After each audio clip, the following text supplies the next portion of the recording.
They're really booting you out? Over a Facebook post? MA2 Tristan Holloway folded his arms behind his mostly untouched beer bottle and stared at the small table between us. Yeah, admin separation, and my lawyer is pretty sure they're not going to let the grass grow. 2 months, and I'm gone. I whistled, sitting back in my chair. Damn, that's harsh. Yeah, it is. He laughed bitterly and reached for his beer. Guess I shouldn't have incited mutiny or disobeyed a lawful order. I rolled my eyes. For fuck's sake.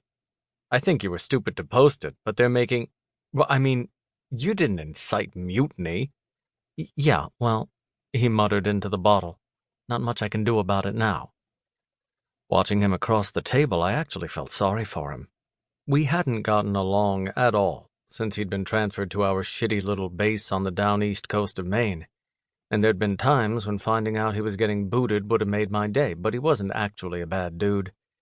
Not someone I had any desire to be friends with, not someone I wanted to work with, but someone who didn't deserve the shit hand he'd been dealt, which was part of why I'd bitten the bullet and taken him out for beers tonight after shift. I could think he was an asshole and still believe he deserved a couple of drinks and a designated driver after getting shafted like that. And, quite frankly, I owed him more than a drink. Though I hadn't joined our chain of command in using Holloway's post to sink his career, there was no denying that the way things had gone down was partly my fault. I felt like shit about that. A few weeks back, one of our coworkers who was friends with him on Facebook had shown me the post. I'd confronted Holloway, and true to form, we'd gotten into it. Though I outranked him, and I was his supervisor, he never hesitated to tell me exactly how he felt about things, including my leadership methods and where I could stick them.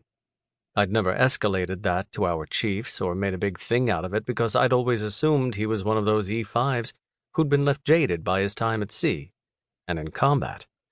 And with some time and patience, okay, maybe I wasn't that patient, he'd mature into a solid cop, a good sailor, and maybe even a decent leader.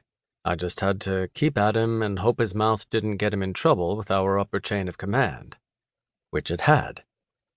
I tried to handle the post in-house, mostly by telling him he was playing with fire and that he'd take it the hell down if he valued his career.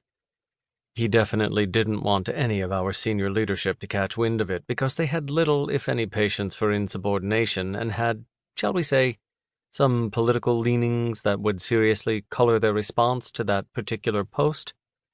Chief and Holloway had butted heads over politics from day one, and I swore Chief had been itching for ages to find a reason to use Holloway's leftist bullshit to screw him over. He'd even tried a couple of times to insinuate that Holloway was part of Antifa, something another chain of command had successfully used to threaten a friend of mine into keeping his beliefs to himself. So I'd confronted Holloway on my own. Holloway had lost his temper, I'd lost mine. It had escalated into a shouting match that had drawn Chief Larson's attention, and Chief had asked what was going on. That had led to Chief seeing the post in question, and suddenly the whole thing was yanked out of my hands. The response spearheaded by someone who was bound and determined to make an example out of Holloway. Our senior chief, master chief, XO, and CO had all had the same reaction, and with a single Facebook post, Holloway had bought himself a one-way ticket to Captain's Mast. Now, because I hadn't been able to keep a cool head, talk sense into Holloway, and keep the situation out of sight, he was fucked. Yeah, he'd been stupid, posting publicly about some of the failings of military leadership, including some of the leaders way on high, and urging those on deployment to push back against orders to effectively commit war crimes. It wasn't that I disagreed with him. In fact, I didn't. Every word he'd written was absolutely right.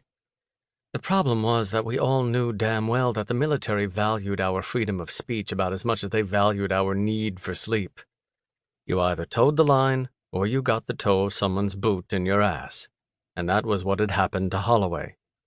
I had to admit it made me feel a little sick, having just re-enlisted and now seeing what happened when a sailor publicly said, "Hey guys, remember you swore an oath to the Constitution and you're required by the UCMJ to disobey unlawful orders?"